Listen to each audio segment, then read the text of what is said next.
Magandang araw po sa bawat isa sa inyo. Welcome back to our 365 Daily Devotions. Now, tuloy po natin yung ating series patungkol po sa ating talakayan, patungkol po sa church. Understanding the church. Now, dito po sa devotions po natin ito, 1 week po ito. So, I hope itong 1 week na ito, mas lumalim tayo sa pagkakaunawaan ba ibig sabihin ng church as far as the Bible is concerned. Kasi po, sa 2,000 taong lumipas, yung idea natin ng church nag-e-evolve din, no? Maganda po kaya bumalik tayo Maganda na bumalik tayo doon sa original understanding of the church. Kasi sa panahon natin ngayon, pag sinabing church, pangkaraniwan, isip ng tao, ito yung lugar na pinupuntahan. Pero sa Bible, yung church, ito yung kongregasyon, yung people of God. Now, again, pagkausap mo yung mga apostol at tinuro mo yung isang building at sinabi mong that's the church, lampas sa kaisipan nila yun, no? Kasi wala naman silang church building during that time.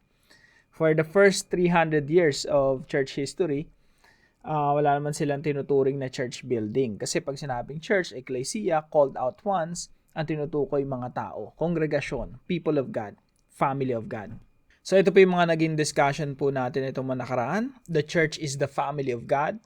Number 2, the church is under the headship of Christ. Ibig sabihin, meron lang isang supreme authority, ang ating Panginoong Jesucristo. And ngayon po, pag-uusapan natin, the church is the body of Christ. So merong head, Jesus Christ. He is the head. The church is the body. Ito po, maganda pong unawain natin itong mabuti. Sabi po rito sa Ephesians chapter 1 verse 22 hanggang 23, "And God placed all things under His feet, and appointed Him, Jesus Christ, to be head over everything, for the church, which is His body, the fullness of Him who fills everything in every way. At Kanyang inilagay ang lahat ng mga bagay sa ilalim ng Kanyang mga paa." Mas maganda kung maunawaan natin ito dun sa Genesis chapter 1 and 2 pa lang. Nung nilikha si Adan, siya kasi yung kumbaga, apex of creation Siya yung pinakamataas sa lahat ng hayop. Talagang si Adan yung magro-rule dito sa creation. At lahat ay nasa ilalim ng paanan ni Adan. Ang problema, si Satanas nung tinukso si Eva, hindi niya protektahan si Eva. Dapat nirakan niya ng paa, dinurog niya ng paa yun Si Satanas nasaan yung ahas. Kasi si Adan mas makapangyarihan mas may authority si Adan kaysa kay Satanas Ngayon, kinakailangan ng pangalawang Adan ang ating Panginoong Jesucristo at siya yung supreme over all things. And God placed all things under His feet, under the feet of Jesus. Kasi ito po yung plano ng Diyos, tubusin yung mga taong nahulog sa pagkakasala simula sa panahon ni Adan, no?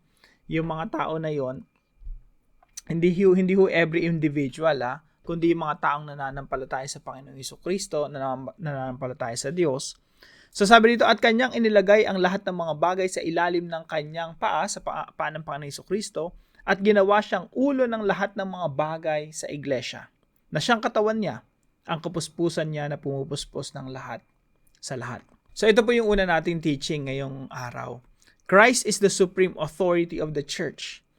Si Jesus Christ po yung authority talaga natin. Siya yung chief shepherd. Of course, maraming mga shepherd, maraming mga authorities sa church. Pag sinabi nating authorities, yung mga stewards, mga pastor, mga leaders ng church, mga pinagkatiwalaan ng ministeryong pag-aalaga sa tupa. Pero pakatandaan po natin, meron lang tayong isang chief shepherd. Hindi pwedeng yung mga pastor maging diktador. Hindi pwedeng yung mga pastor kung anong maisip nila at sabihin sa church, yun yung masusunod all the time. Meron tayong supreme authority. Lagi natin kine-question yung mga leaders natin. Lagi natin kine-question yung mga pastor, mga church leaders in the light of the supreme authority. Kasi meron tayong mas mataas na authority, si Jesus Christ yun. So, Christ is the supreme authority over the church. Kaya ang mga members ng church, responsibilidad nilang tingnan yung mga leaders nila at tingnan din ano yung sinasabi ng chief shepherd, yung pinaka-authority, the head of the church. Kaya pakatanda natin mga kapatid, no, yung iglesia, ang head talaga niyan si Jesus Christ. Kaya maganda bantayan rin natin yung mga churches natin na hindi dapat humantong sa punto na yung mga leaders ng church unquestionable. Kasi lahat sila questionable, lahat sila possible na magkasala, lahat sila possible na magkamali. So tandaan natin, ang authority natin si Jesus Christ lang. At sinabi dito sa verse na to, and God placed all things under His feet. Si Jesus lang yung may ganong authority. Now, pangalawa po, the church is the body of Christ. So, meron tayong head, yung supreme authority. Yung church, siya naman yung katawan, the body of Christ. Now, gusto kong i-point out na sinasabi rito sa verse natin na to, na si Jesus yung head, yung church yung body. Sa makatuwid, si Jesus Christ yung nangangalaga talaga sa katawan. Siya yung head, siya yung groom, siya yung nangangalaga doon sa bride. Kaya pag binasa niyo po sa Ephesians chapter 5 verse 22 to 23, inilarawan ni Apostol Pablo yung marriage, husband and wife, sa iglesia at kay Kristo. Kaya sabi dito, mga babae, pasakop kayo sa sarili niyong asawa tulad ng pagpapasakop ninyo sa Panginoon, sapagkat ang lalaki ang ulo ng kanyang asawa, tulad ni Kristo na siyang ulo ng iglesia na kanyang katawan. So anong ginagawa ng ulo ng iglesia? Anong ginagawa ng groom? Anong ginagawa ng husband?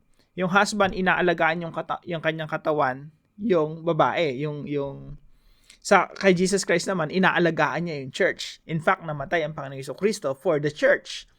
Now, pag binasa niyo sa verse 28, sabi rito, gayon din naman, dapat mahalin ng mga lalaki ang kanilang asawa tulad ng sarili nilang katawan. Kung papaanong si Jesus, meron siyang katawan, yung church, body of Christ, inaalagaan ni Jesus Christ. Sa mga tuwid, inaalagaan tayo ng ating Panginoong Jesucristo. Hindi tayo kailanman inabandona ng Panginoong Jesucristo. Hindi naman kailanman hindi tayo, yung pinabayaan na lang ng Panginoong Jesucristo. Sa halip, inaaruga tayo. Sabi dito, ang lalaki nagmamahal sa kanyang asawa, nagmamahal sa kanyang sarili. Walang taong namumuhay sa sarili niyang katawan, sa halip ito'y kanyang pinapakain at inaalagaan. Tulad ng ginagawa ni Kristo sa iglesia. Napaganda po, ano? So tayo po, iglesia or body of Christ, katawan ng Panginoong Jesucristo, ang nagno-nourish sa atin, nagpapakain talaga sa atin ng salita ng Diyos, ang ating Panginoong Jesucristo. Tayo po ay nililinis ng Panginoong Jesucristo, ihaharap ng Panginoong Jesucristo sa Diyos ng malinis, walang bahid ng karumihan. Tayo po ay hinugasan ng dugo ng Panginoong Jesucristo. Tayo yung perfect bride. Walang bahid ng karumihan. Kahit ano pang kasalanan nagawa natin, lahat yun hinugasan na ng dugo ng Panginoong Jesucristo at patuloy tayong lilinisin, papakabanalin ng ating Panginoong Jesucristo. At ang Panginoong Jesucristo ay pinangangalagaan niya yung sarili niyang katawan. The body of Christ, the church. Pangatlo po, the church continues the work of Christ. Ang Panginoong Jesucristo umakyat siya sa langit pero naiwan yung church, yung kanyang katawan. Bakit po?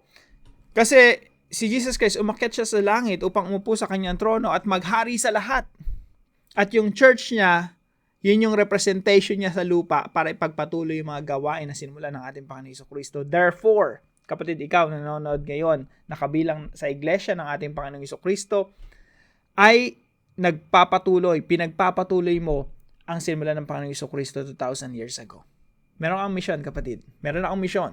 Meron pinapagawa sa iyo si Lord. May pinapagawa sa akin si Lord. Pinagpapatuloy natin yung character, katangian ng Panginoong Jesucristo. At the same time, pinagpapatuloy natin yung mga gawain ng Panginoong Jesucristo. Kaya yung mga kamay mo, tingnan mo ngayon kapatid, extension yan ng kamay ng Panginoong Jesucristo. Kung ano man ang gagawin ng iyong mga kamay, make sure na yan ay kapahayagan ng kadakilaan ng Panginoong Jesucristo. Make sure na yan ay extension talaga. Ibig sabihin, kung anong gagawin ng Panginoong Jesucristo sa sarili niya mga kamay, yun din ang iyong gagawin sa sarili mong mga kamay. The church continues the works of Christ. Simple lang. Bakit natin pinagpapatuloy ang gawain ng Panginoong Jesucristo? Because we are His body. Tayo ay katawan ng ating Panginoong Jesucristo.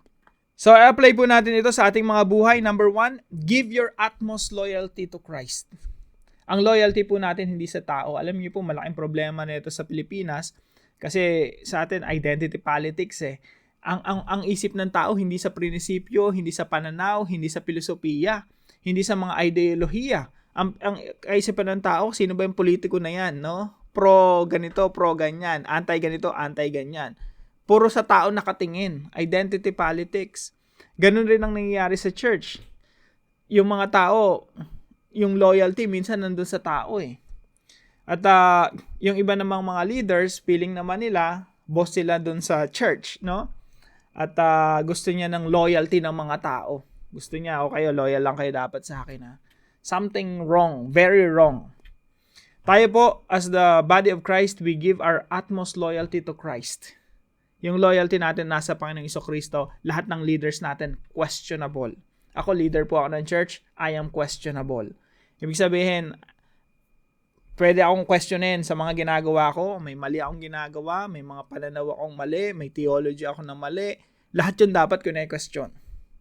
I'm not beyond, ako, susceptible to sin, susceptible to do evil, tao lang, no? Kaya lahat ng mga taong mga leaders ko na-question dapat in light of the supreme authority of the Lord Jesus Christ. So, give your utmost loyalty to Christ. And number 2 po, trust that Jesus cares for the church as His own body. Hindi po tayo nabundunan ng ating Panginoong Jesucristo. Kung piling mo, ang layo-layo ni Lord sa iyo, huwag kang mag-alala, iniingatan ka ng Panginoong Jesucristo. Kailanman hindi ka niya pababayaan, kailanman hindi ka mawawalay sa pag-ibig ng Diyos. Naalala niyo po ba yung sabi ng Apostol Pablo? Kahit kamatayan, kahit buhay, kahit pa kalaliman, kalawakan, kataasan, kahit si Satanas, kahit sinong, whoever and whatever in this creation cannot separate you from the love of God that is in Christ Jesus. Hindi tayo mawawalay sa pag-ibig ng Diyos. At kung ano yung sinimulan ng Diyos na mabuti sa buhay natin, ipagpapatuloy yun ng Diyos at lulubusin niya. Ganun po tayo kamahal ng ating Panginoong Jesucristo. Tayo kanyang iingatan hanggang dulo, hanggang kahuli-hulihan, hanggang sa makita natin siyang muli ng mukhaan. Trust that Jesus cares for the church as His own body. Kaya po napakalaga na kabilang tayo sa iglesia ng ating Diyos. Kabilang tayo sa body of Christ. Kaya wag nating i-ichapwera yung mga samahan, mga grupo, mga pinagbuklod-buklod ng Diyos. Kasi yan yung expression ng body of Christ. Hindi pwedeng solohista ka na Kristiyano, solohista ka na mananampalataya. Walang ganun. You need to become part of the body of Christ. And number 3 po, continue reflecting the character and works of Christ. Pagpatuloy po natin na nire-reflect. Pag sinabi nating reflect, parang salamin. Nasasalamin sa ating mga buhay ang katangian, character, at works, yung mga ginagawa ng Panginoong Jesucristo. 2,000 years ago. Yung sinimulan ng Panginoong Jesucristo, yung pinakita niya, ipinamuhay niya, itinutuloy po natin yan sa kasalukuyan. Now, napakaganda ng verse natin, sabi dito, which is His body, the fullness of Him who fills everything in every way. Alam niyo po, pag binasa niyo yung Bible, napakaganda ba? Colossians, no? Sa mga sulat ng Apostol Pablo, the fullness of God dwells bodily. No, the fullness of the deity dwells bodily. Ibig sabihin, yung kabuuan ng Diyos nanahan sa katawan ng Panginoong Jesucristo. At ang Panginoong Jesucristo naman, yung the fullness of Christ dwells in the church. Kaya napakaganda, for the church, which is His body, the fullness of Him who fills everything in every way. Kaya kung gagawin natin practical yan sa ngayon, sa kasalukuyan, parang ganito po yan. Yung mga tao hindi nila ramdam yung Panginoong Jesucristo dito sa mundo kasi puro pangit ang nangyayari, puro kasamaan. Pero dapat ramdam nila yon sa church. Bakit? Kasi yung church, yung fullness ng Panginoong Jesucristo nandun sa church, the body of Christ. Kaya yung church dapat yan yung samahan na mararamdaman mo si Kristo. Mararamdaman mo yung kanyang presensya. At sa pamagitan ng church, ikakalat ng church yung presensya ng Panginoong Jesucristo sa buong mundo. So, let's continue reflecting the character and works of Christ. Now, para po sa ating discussion, how can we, as the body of Christ, reflect His character in our daily lives? Paano natin ma-reflect, masasalamin sa buhay natin yung character ng ating Panginoong Jesucristo araw-araw? Tayo po'y manalangin. Lord Jesus, You are the supreme authority of the church, and I give You my utmost loyalty. Thank you for making us part of your body, caring for us deeply, and leading us in love. Help me trust in your care and reflect your character in all I do. Strengthen me to continue your works with humility and faithfulness. Teach me to live in unity with others in the church, showing your love to the world. May my life bring you glory and draw others closer to you. Guide our church to honor you in all things. To your name be the glory. Amen and amen. Maraming salamat po sa katuwang natin sa devotion natin na ito, si Sir Pai and Ma'am Gwen. Maraming salamat po sa inyo. Patuloy kayong pagpalain ng ating Panginoon. At kung kayo po may natutunan sa devotion natin na ito, ipalam nyo lang po sa comment section right below this video. And please don't forget to share this devotion to your family and friends. God bless you po. See you po tomorrow 5 a.m. dito sa ating daily devotion.